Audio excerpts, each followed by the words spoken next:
Welcome to me TV news. నేను రేవతి. ముందుగా ముఖ్యాంశాలు. కౌంటింగ్ వేళ ఏజెంట్లు అప్రమత్తంగా ఉండాలి. కౌంటింగ్ హాల్లో ఏదైనా జరిగితే వెంటనే ఆర్ఓ దృష్టికి తీసుకెళ్లాలని సూచించిన సజ్జల రామకృష్ణారెడ్డి.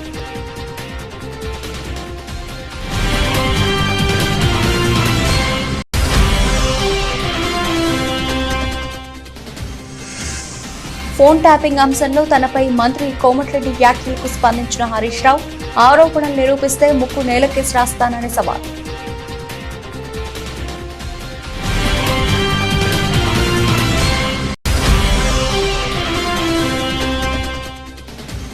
మరోసారి ప్రజలు వైసీపీకి పట్టం కట్టబోతున్నారని ధీమా వ్యక్తం చేసిన పార్టీ నేత పోతున మహేష్ 9న విశాఖలో సీఎం వైఎస్ జగన్ ప్రమాణ స్వీకారం చేస్తారని స్పష్టీకరణ.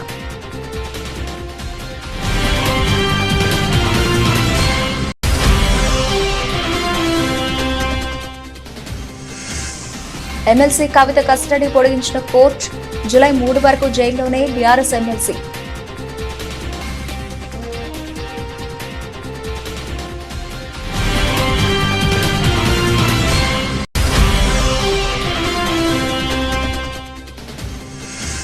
టీమిండియా కోచ్ పదవిపై మాజీ క్రికెటర్ గౌతమ్ గంభీర్ కీలక వ్యాఖ్యలు. టీమిండియా కోచ్ పదవి తనకిష్టమేనని వ్యాఖ్య.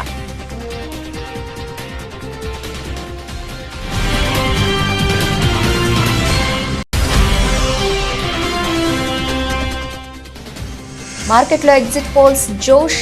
మోదీ 3.0 గెలుపు అంచనాలతో లాభాలు ట్రేడ్ అవుతున్న స్టాక్ మార్కెట్లు.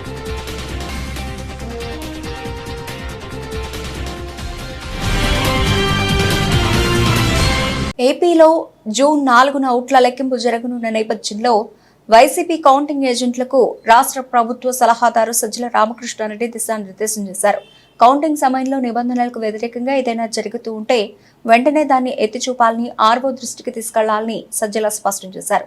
ఏదైనా జరుగుతున్నప్పుడు మౌనంగా ఉండి ఆ తర్వాత ఎన్ని చేసినా ఉపయోగం ఉండదని, కౌంటింగ్ హాల్లో తప్పు జరిగితే అక్కడికక్కడే అధికారులకు ఫిర్యాదు చేయాలని అన్నారు.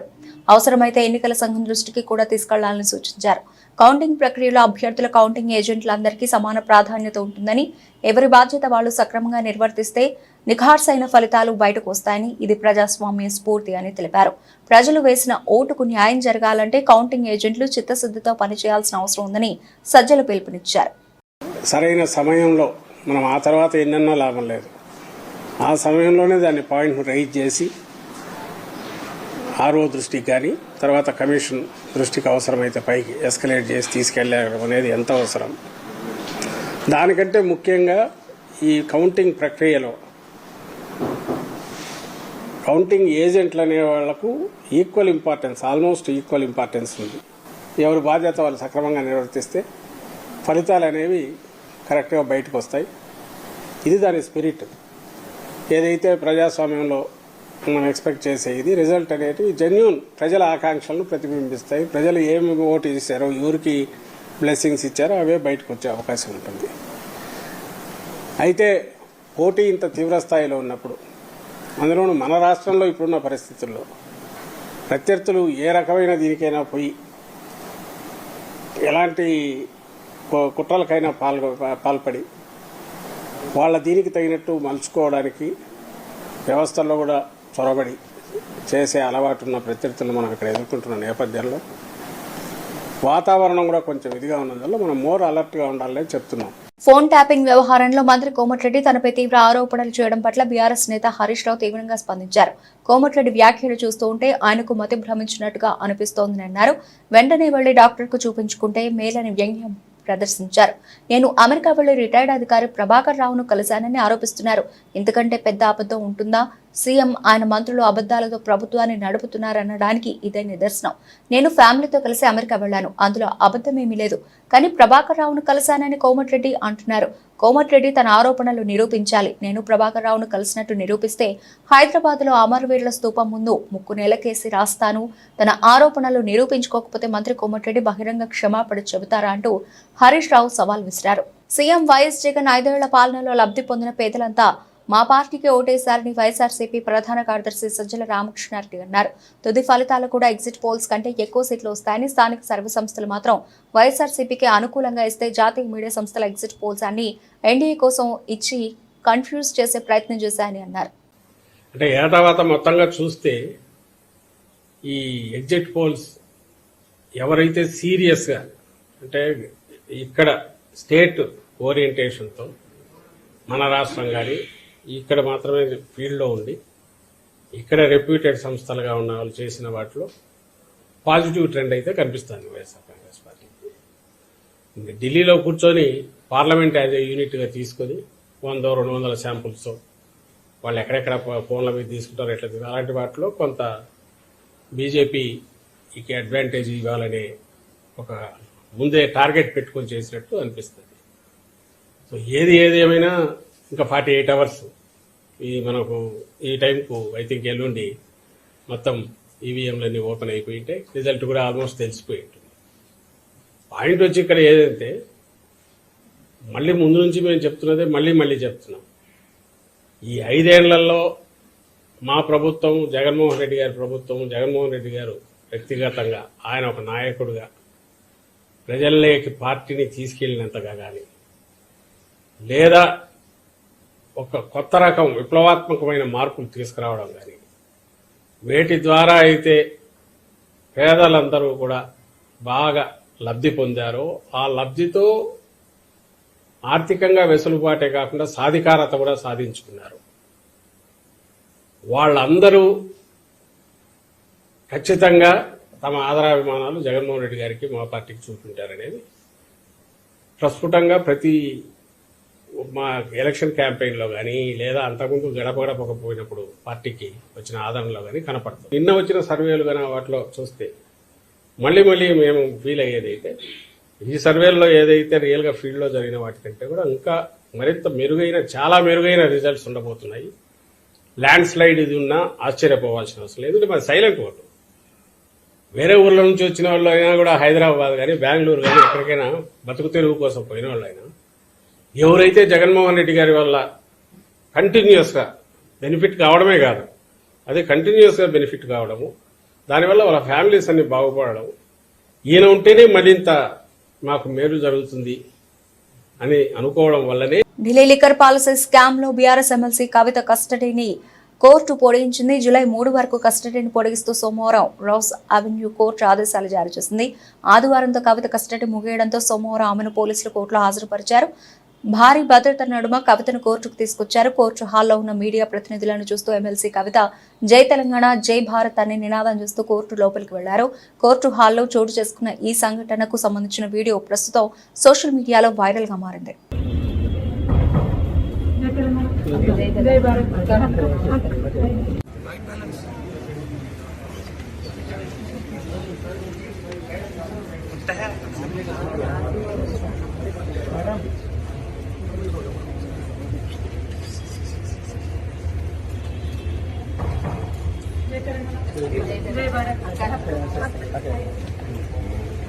సీఎం వైఎస్ జగన్ 5 ఏళ్లలో అమలు చేసిన సంక్షేమ అభివృద్ధి కార్యక్రమాలను మెచ్చి ప్రజలు మరోసారి వైఎస్ఆర్సీపీకి పట్టం కట్టబోతున్నారని వైఎస్ఆర్సీపీ నేత పోతిన మహేష్ అన్నారు. ఈ నెల 9న విశాఖలో సీఎం వైఎస్ జగన్ ప్రమాణ స్వీకారం చేయడం ఖాయమని ధీమా వ్యక్తం చేశారు. జగన్మోహన్ రెడ్డి గారు అందించిన సంక్షేమం, అభివృద్ధి ప్రజల గుండెల్లోకి చొచ్చుకెళ్ళి అవన్నీ కూడా ఈవీఎంలో ఓట్ల రూపంలో బయటపడతాయి. ఖచ్చితంగా 4వ తారీఖున జగన్మోహన్ రెడ్డి గారి ఫ్యాన్ ప్రపంచం ముందు కూటమి కుదేలు అవి తీరుతుంది. ఇది తథ్యం. జగన్మోహన్ రెడ్డి గారు మరొకసారి ముఖ్యమంత్రి అయి తీరుతారు. 9వ తారీఖున విశాఖపట్నంలో ముఖ్యమంత్రిగా ప్రమాణ స్వీకారం చేసి తీరుతారు. కూటమి ఏ విధంగా అయితే పగటి కళలు కంటుందో అది పగటి కళలుగానే మిగిలిపోతాయి. వాళ్ళు ఏదైతే కుట్రలతో, కుయుక్తులతో కూటమి కట్టి ఏదో రకంగా అధికారం సాధించాలనేటువంటి వారు చేసినటువంటి విఫల ప్రయత్నం ఎట్టి పరిస్థితుల్లో సానుకూలంగా రాదు, ఓడిపోతారు. జగన్మోహన్ రెడ్డి గారి చేతిలో చావు దెబ్బ తింటారని కూడా ఈ సందర్భంగా నేనైతే తెలియజేస్తాను. ముఖ్యంగా సర్వేలన్నీ కూడా జగన్మోహన్ రెడ్డి గారికి అనుకూలంగా, అంతకు మించినటువంటి ఫలితాలు వస్తాయని జగన్మోహన్ రెడ్డి గారు పోలింగ్ అయిన తర్వాత వెంటనే చెప్పారు. ఆయన ప్రజలకి కృతజ్ఞతలు తెలియజేశారు. మహిళలు పెద్ద ఎత్తున ఓటింగ్ చేస్తారని, కుటుంబాలు అంతగా నిలబడ్డాయని, ఖచ్చితంగా ఫ్యాన్ ప్రబంధం సృష్టించి తీరుతుందని జగన్మోహన్ రెడ్డి గారు చెప్పారు. సర్వేలు కూడా అవే చెప్తా ఉన్నాయి. తినబోతా వచ్చింది. మరొక 36 గంటల్లో ఫ్యాన్ ప్రబంధం ఏంటో ఈ రాష్ట్రంలో అందరూ కూడా చూస్తారు. ముఖ్యమంత్రిగా జగన్మోహన్ రెడ్డి గారు ప్రమాణ స్వీకారం చేసి తీరుతారు. ఈ ఎన్నికల ఫలితాల తరువాత కొన్ని పార్టీలు తెలంగాణకే పరిమితమవడం తథ్యమని కూడా తెలియజేస్తాం. తెలంగాణ మాజీ మంత్రులు సిద్దిపేట శాసనసభ్యులు అసెంబ్లీ టైగర్ తన్నీరు హరీష్ రావు జన్మదినం సందర్భంగా గజ్వేల్ ప్రభుత్వ ఆసుపత్రి నందు మున్సిపల్ చైర్మన్ ఎన్సి రాజమౌళి గుప్తా ఆధ్వర్యంలో పండ్లు మరియు బ్రెడ్లను పంపిణీ చేయడం జరిగింది. ఈ సందర్భంగా వారు మాట్లాడుతూ మాజీ మంత్రి హరీష్ రావు జన్మదినం సందర్భంగా ప్రభుత్వ దవాఖానాలు రోగులకు పండ్లు బ్రెడ్ పంపిణీ చేయడం జరిగిందని, మాజీ మంత్రి హరీష్ రావు ప్రజల నాయకుడు అని అందరి మన్ననలు పొందుతూ మంచి గుర్తింపు తెచ్చుకున్న హరీష్ రావుకి గజ్వేల్ పట్టణం తరఫున మరియు గజ్వేల్ పాలకవర్గం తరఫున హార్దిక జన్మదిన శుభాకాంక్షలు తెలిపారు.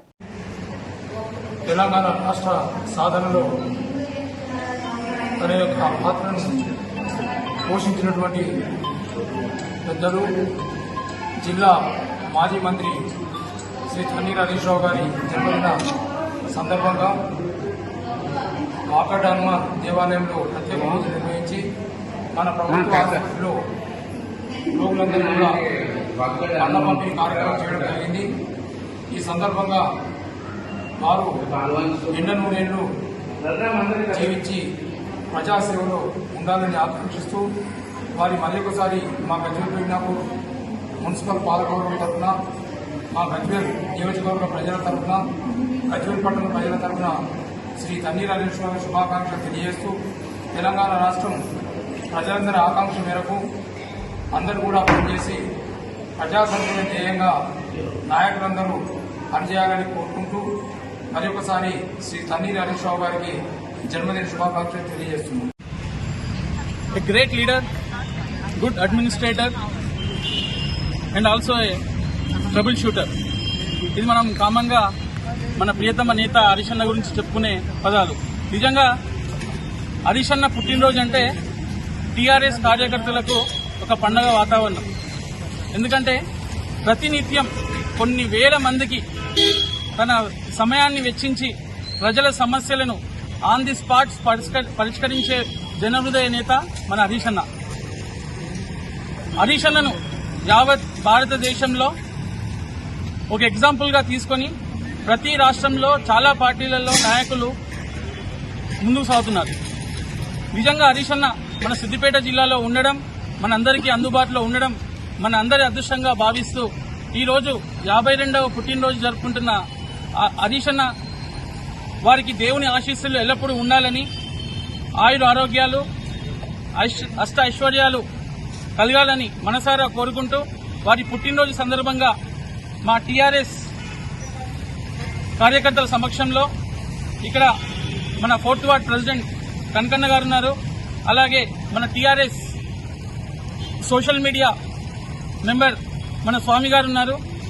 అలాగే మా యువ నాయకులు మహేష్ గారు ఉన్నారు. అలాగే కాకినాడ కలెక్టరేట్ కాకినాడ నగర నియోజకవర్గం ఓట్ల లెక్కింపునకు ఆదివారంతో ఏర్పాట్లన్నీ పూర్తి చేశారు. జేఎన్టీయూకేలోని సివిల్ బ్లాక్ లో ఏర్పాటు చేసిన కౌంటింగ్ కేంద్రంలో చేపట్టనున్న ఓట్ల లెక్కింపునకు సర్వం సిద్ధం చేశారు. ఈ నియోజకవర్గానికి సంబంధించి ఈవీఎంలలో పోలైన ఓట్లు, పోస్టల్ బ్యాలెట్లు, సర్వీస్ కిట్లను లెక్కించడానికి అవసరమైన టేబుళ్లు, ట్రీలు, ఫర్నిచర్ సిద్ధమయ్యాయి. పోటీలో అభ్యర్థులున్న నేపథ్యంలో ఒక్కో టేబుల్ వద్ద ఆయా అభ్యర్థుల తరఫున ఏజెంట్లు ఓట్ల లెక్కింపులో పాల్గొనేలా కుర్చీలు వేశారు.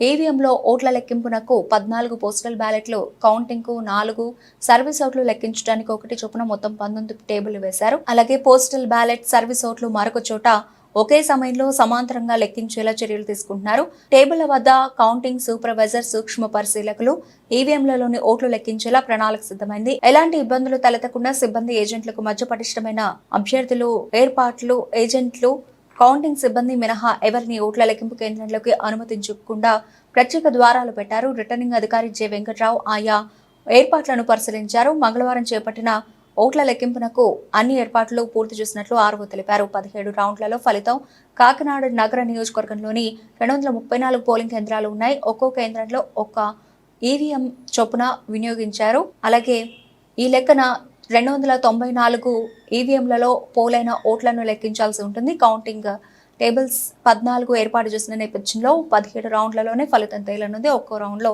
14 ఈవీఎంలలోని ఓట్లను లెక్కిస్తారు. రౌండ్ల వారీగా అభ్యర్థులకు వచ్చిన ఓట్ల వివరాలను నమోదు చేస్తారు. ఇలా 17 రౌండ్లు పూర్తయిన తర్వాత ఫలితాలు వెల్లడిస్తారు. కాకినాడ నగర నియోజకవర్గంలో వినియోగించిన 234 ఈవీఎంలలో మొత్తం 171,356 ఓట్లు పోలయ్యాయి. ఎన్నికల్లో గెలుపోటములతో పని లేకుండా ప్రజాసేవయే పరమావధిగా 2 దశాబ్దాల పైబడి సమాజానికి అంకిత భావంతో సేవలు అందిస్తున్న రాష్ట్రీయ ప్రజా కాంగ్రెస్ సెక్యులర్స్ మరో స్వాతంత్ర పోరాట స్ఫూర్తిదాయకులని వారికి నేడు అభినందన సత్కారాలు నిర్వహించుకోవడం ఎంతో ఆనందదాయకంగా ఉందని RPC senior secular Pendyala Kamaraju ఆనందాన్ని వ్యక్తపరిచారు.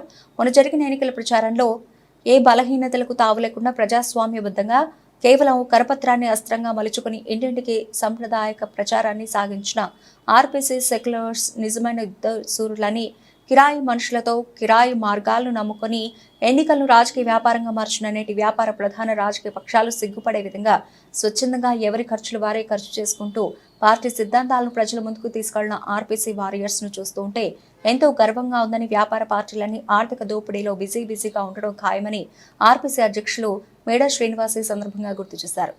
సమాజంలో రాష్ట్రీయ ప్రజా కాంగ్రెస్ పార్టీ సెక్యులర్ అని చెప్పుకోవడానికి ఎంతో గర్వపడేటటువంటి ఒక స్థానాన్ని రాష్ట్రీయ ప్రజా కాంగ్రెస్ పార్టీ ఈరోజు సంపాదించుకుంది. ఎందుకంటే మిగతా ఏ రాజకీయ పార్టీ అయినా సరే రాష్ట్రీయ ప్రజా కాంగ్రెస్ పార్టీ సెక్యులర్ ముందు అసలు ఏ విధమైన అర్హత లేనటువంటి వాళ్ళందరూ వాళ్ళు అని ఈరోజు గర్వంగా చెప్పుకోవాలి. ఎందుకంటే ఏదైనా ప్రజల పక్షాన సామాజిక దృక్పథంతో ఈరోజు ఎన్నికల పర్వాన్ని ముందుకు నడిపించాం. దురదృష్టవశాత్తు ఎన్నికల సంఘం కూడా పూర్తిగా పొల్యూట్ అయిపోయింది అనుకోండి. ఎన్నికల విధి విధానాలే సక్రమంగా జరగలేదు. ఇలాంటి పరిస్థితుల్లో ఈరోజు ఒక సామాజిక సాంప్రదాయకమైనటువంటి ప్రచారాన్ని ముందుకు తీసుకెళ్లి కరపత్రాన్ని అస్త్రంగా మలుచుకొని ఈరోజు రాష్ట్రీయ ప్రజా కాంగ్రెస్ పార్టీ కార్యకర్తలను కూడా ఈ రాజమండ్రిలో ప్రతి నలుమూలలో కూడా ప్రతి ఇంటిని టచ్ చేసి మాకు ఓటు వేయండి అని చెప్పి అందరినీ అభ్యర్థించారు.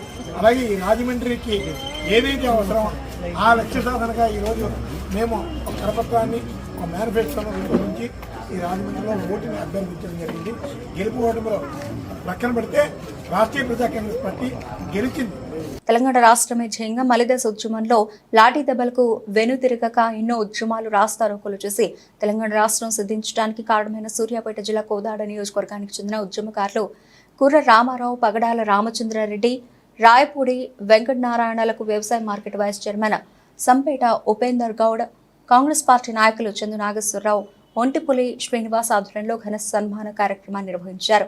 ఈ సందర్భంగా వారు మాట్లాడుతూ మలిదశ ఉద్యమంలో పాల్గొన్నటువంటి రాయపూడి వెంకటనారాయణను, కుర్ర రామారావును సాలువాతో సత్కరించి అభినందించారు.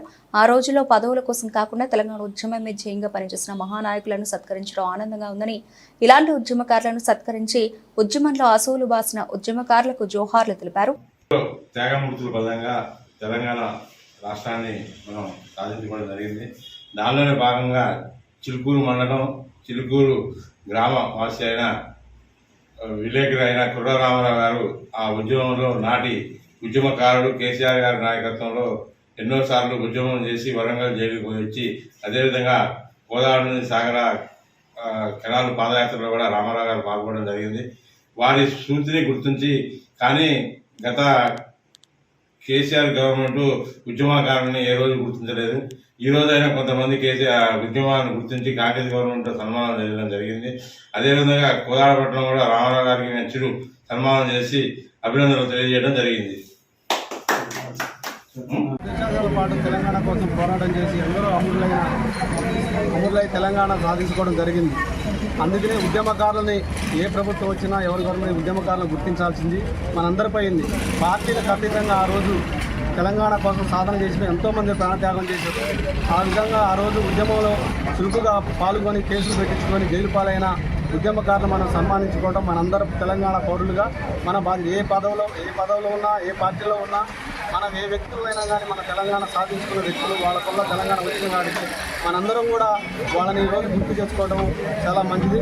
అదేవిధంగా మన కోదాడ నియోజకవర్గంలో తెలంగాణ ఉద్యమంలో చురుకుగా పాల్గొని జైలు పాలయ్యి మలిదశ ఉద్యమంలో పాల్గొని జైలు పాలైన రాయపూడి వెంకటనారాయణ గారిని ఈరోజు మేము అందరం కలిసి సన్మానించడం జరిగింది. కౌంటింగ్ రోజున అలర్లు అరాచకాలు సృష్టించేందుకు టీడీపీ కుట్రలు పన్నుతోంది. వైసీపీ ఎమ్మెల్యే మల్లాది విష్ణు అన్నారు. టీడీపీ ఏజెంట్లను ఘర్షణలకు ప్రేరేపిస్తున్న చంద్రబాబుపై చర్యలు తీసుకోవాలని ఎన్నికల సంఘాన్ని కోరినట్లు ఆయన పేర్కొన్నారు. సజ్జల రామకృష్ణారెడ్డిపై పెట్టిన తప్పుడు కేసును తక్షణమే విత్డ్రా చేసుకోవాలని మల్లాది విష్ణు డిమాండ్ చేశారు. వైఎస్ఆర్ కాంగ్రెస్ పార్టీ ఏజెంట్ల మీద దౌర్జన్యం చేయాలని, వైఎస్ఆర్ కాంగ్రెస్ పార్టీ ఏజెంట్లని తరిమి కొట్టాలని, ఆ బూతుల్లో లేకుండా కౌంటింగ్ జరిగేటటువంటి ప్రాంతంలో లేకుండా చూడాలని, ఇట్లాగా అన్పార్లమెంటరీగా ఒక కుట్ర కోణంతో విధ్వంసం సృష్టించాలని, అరాచకం సృష్టించాలని చంద్రబాబు నాయుడు గారు బహిరంగంగా మాట్లాడినటువంటి మాటలు. ఆ మాటలు ముందస్తుగానే, ఎందుకంటే పోలింగ్ జరిగినటువంటి రోజును కానీ, పోలింగ్ తదనంతరం జరిగినటువంటి గొడవలు కానీ తిరిగి మళ్లీ కౌంటింగ్లో తీసుకురావాలి అని చెప్పనే ఉద్దేశంతో తెలుగుదేశం కుట్రలు, కుతంత్రాలు ఇవన్నీ కూడా పన్నుతూ ఉంది. అంతిమంగా ఏంటంటే ఎట్లాగైనా సరే ఈసారి విజయం కోసం ప్రయత్నం చేస్తున్నారు. ప్రజల యొక్క తీర్పుని, ప్రజల యొక్క అభిప్రాయాన్ని మార్చేటటువంటి ప్రయత్నం చేస్తున్నారు. ఈ దౌర్జన్యకాండ పట్ల ముందస్తుగానే ఎన్నికల కమిషన్ ద్వారా పోలీసు యంత్రాంగానికి కంప్లైంట్ చేసి ఆయా ప్రాంతాల్లో సరైనటువంటి బందోబస్తు పెట్టాలి, ఖచ్చితమైనటువంటి నియమ నిబంధనలు పాటించాలి అని చెప్పని ఈరోజు క్లియర్గా ఎన్నికల కమిషన్ దృష్టికి తీసుకెళ్లాం. ఎందుకంటే ఈ ప్రక్రియలో ఇప్పటికే మనం చూసాం, పోస్టల్ బ్యాలెట్ విషయంలో ఏ రకంగా ఎన్నికల కమిషన్ని తన చేతిలో పెట్టుకుని దానికోసమే పొత్తు ఇలాంటి దుర్మార్గాలకి, ఇలాంటి దుశ్చర్యలకి తెలుగుదేశం నడుం కట్టి పోస్టల్ బ్యాలెట్ విషయంలో ఎంతవరకు వెళ్లారో మనం చూసాం. ఈ నెల 4న ఎచ్చర్ల శివాని ఇంజనీరింగ్ కళాశాలలో నిర్వహించనున్న లోక్సభ, అసెంబ్లీ ఎన్నికల కౌంటింగ్ కు అన్ని ఏర్పాట్లు పూర్తి చేసినట్లు జిల్లా ఎన్నికల అధికారి, జిల్లా కలెక్టర్ మనజీర్ జిలానీ సమూన్ తెలిపారు. 2000 మంది ఉద్యోగులకు శిక్షణ ఇచ్చి కౌంటింగ్ విధులకు కేటాయించామని అన్నారు. ఉదయం 8 గంటలకు కౌంటింగ్ అధికారికంగా ప్రారంభమవుతుందని, ఆమదాల వలస నియోజకవర్గం నుంచి తొలి ఫలితం చివరిగా పాతపట్నం ఫలితాలు వెల్లడించే అవకాశం ఉందని చెప్పారు. కలెక్టర్ కార్యాలయంలో ఆదివారం ఏర్పాటు చేసిన విలేకరుల సమావేశంలో కలెక్టర్ మాట్లాడుతూ జిల్లాల కౌంటింగ్ కోసం 17 కౌంటింగ్ హాళ్లు ఏర్పాటు చేశామని, 112 ఈవీఎంలను లెక్కించే టేబుళ్లు, 30 పోస్టల్ బ్యాలెట్ లెక్కించే టేబుళ్లు ఉంటాయన్నారు. ముందుగా పోస్టల్ బ్యాలెట్ లెక్కింపు ప్రారంభం కాగా 6 గంటల తర్వాత ఈవీఎంల లెక్కింపు జరుగుతుందన్నారు.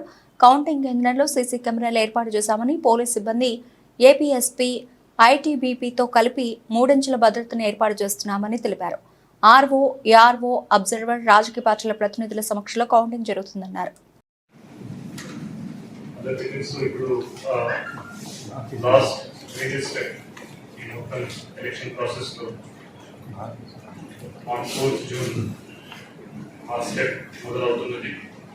సో మార్నింగ్ 8 o'clock నుంచి ఆల్ కౌంటింగ్ ఈవెంట్ సంబంధించిన కావచ్చు, అదేవిధంగా పోస్టల్ బ్యాలెట్ సంబంధించిన కావచ్చు, మొత్తం ఆల్ కాన్స్టిట్యున్సీ సంబంధించిన, అదేవిధంగా శ్రీకాకుళం పార్లమెంటరీ కాన్స్టిట్యున్సీ సంబంధించిన కూడా అక్కడే కౌంటింగ్ అవుతుంది.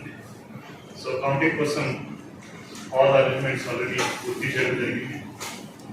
So separate counting hall AC కోసం, అదేవిధంగా separate counting hall assembly segment, parliament సంబంధించిన సెగ్మెంట్ కోసం కూడా పెట్టడం జరిగింది. దాంతోపాటు పోస్టల్ బ్యాలెట్ కోసం పార్లమెంట్ సంబంధించిన ఇంకొక హాల్ సెపరేట్ గా పెట్టడం జరిగింది. ఎందుకంటే జిల్లాలో నంబర్ ఆఫ్ పోస్టల్ బ్యాలెట్స్ చాలా ఎక్కువ ఉన్నాయి, మాకు టోటల్ నంబర్ కూడా చాలా ఎక్కువ ఉంది complete all the districts. Separate hall దానికోసం పెట్టడం జరిగింది. సో టోటల్ 86 contesting candidates మన జిల్లాలో ఉన్నారు. సో ఈ 2024 simultaneous election total 112 EVM tables లో కౌంటింగ్ చేయడం జరుగుతున్నది. and 29 postal ballot tables for 8 assembly constituencies taluka 112 EVM tables, అదేవిధంగా 29 postal ballot tables లో కౌంటింగ్ అవుతుంది. అదేవిధంగా 98 EVM tables and 30 postal ballot tables తో శ్రీకాకుళం పీసీ నంబర్ 2 దానికోసం కౌంటింగ్ జరుగుతుంది. టోటల్ ఓట్స్ పోల్డ్ జిల్లాలో 40,70,000 17,959 EVMs machines were team India coach పదవిపై ఉత్కంఠ కొనసాగుతున్న వేళ క్రికెట్ దిగ్గజం గౌతమ్ గంభీర్ తాజాగా కీలక వ్యాఖ్యలు చేశారు. భారత జట్టుకు మార్గదర్శకుడిగా నిలవడం తనకు ఇష్టమేనని అన్నారు. అబుదాబిలో ఓ కార్యక్రమంలో ఆయన మాట్లాడుతూ టీమిండియా కోచ్ బాధ్యతలు దక్కడం తన కెరీర్లోనే అత్యుత్తమ గౌరవం కలదని వ్యాఖ్యానించారు. టీమిండియా తదుపరి హెడ్ కోచ్ గౌతమ్ గంభీరేనని ఇప్పటికే జాతీయ మీడియాలో కథనాలు వెలువడుతున్న సమయంలో గంభీర్ వ్యాఖ్యలు ప్రాధాన్యం సంతరించుకున్నాయి. టీమిండియాకు కోచ్ గా ఉండడం నాకెంతో ఇష్టం, దానికి మించిన గౌరవం మరొకటి ఉండదు. కోచ్ బాధ్యతలంటే 140 కోట్ల మందికి ప్రాతినిధ్యం వహించడం, ఇంతకంటే పెద్ద గౌరవం మరొకటి ఉంటుందా అని గంభీర్ అన్నారు. భారత విజయానికి యావత్ టీం కలిసికట్టుగా కష్టపడాలని గౌతమ్ అభిప్రాయపడ్డారు. ప్రధానమంత్రి నరేంద్ర మోదీ నేతృత్వంలో 3సారి ఎన్డీఏ సర్కార్ అధికారంలోకి వస్తుందని ఎగ్జిట్ పోల్స్ అంచనా వేసిన తర్వాత సోమవారం స్టాక్ మార్కెట్లు లాభాలతో ప్రారంభమయ్యాయి. మౌలిక సదుపాయాలు, క్యాపిటల్ గూడ్స్ తయారీ రంగ షేర్లు లాభాలు ట్రేడ్ అవుతున్నాయి. ఉదయం 7:05 నిఫ్టీ 23,353 పాయింట్ల వద్ద ప్రారంభమైంది. శుక్రవారం మార్కెట్లు ముగిసే సమయానికి నిఫ్టీ 22,530.70 వద్ద ఉంది. గత వారం నిఫ్టీ 50, S&P, BSE, సెన్సెక్స్ 2% చొప్పున పడిపోయాయి. శనివారం విడుదలైన ఎగ్జిట్ పోల్స్ 543 మంది సభ్యుల లోక్సభలో బీజేపీ నేతృత్వంలోని నేషనల్ డెమోక్రటిక్ అలయన్స్ 3/2 మెజారిటీని పొందవచ్చని అంచనా వేశాయి. బులెటిన్ ముగించే ముందు హెడ్లైన్స్ మరోసారి. కౌంటింగ్ వేళ ఏజెంట్లు అప్రమత్తంగా ఉండాలి. కౌంటింగ్ హాల్లో ఏదైనా జరిగితే వెంటనే ఆర్ఓ దృష్టికి తీసుకెళ్లాలని సూచించిన సజ్జల రామకృష్ణారెడ్డి.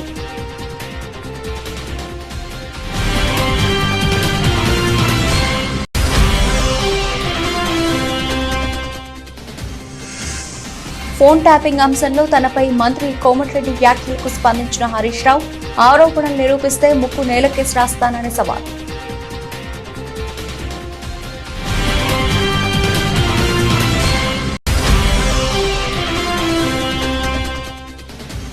మరోసారి ప్రజలు వైసీపీకి పట్టం కట్టబోతున్నారని ధీమా వ్యక్తం చేసిన పార్టీ నేత పోతున మహేష్, 9న విశాఖలో సీఎం వైఎస్ జగన్ ప్రమాణ స్వీకారం చేస్తారని స్పష్టీకరణ.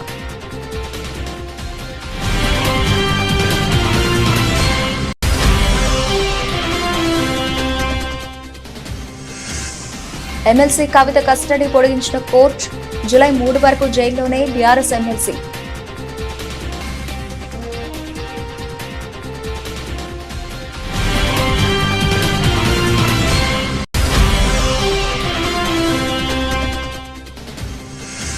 టీమిండియా కోచ్ పదవిపై మాజీ క్రికెటర్ గౌతమ్ గంభీర్ కీలక వ్యాఖ్యలు. టీమిండియా కోచ్ పదవి తనకిష్టమేనని వ్యాఖ్య.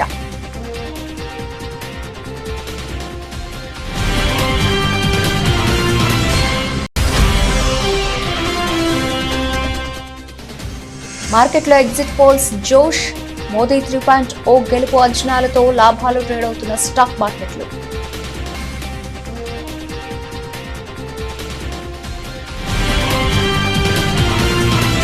ఇది ఇప్పటివరకు బులెటిన్ అప్డేట్స్. మరిన్ని అప్డేట్స్ తో మళ్ళీ కలుద్దాం. అంతవరకు సెలవు, నమస్తే.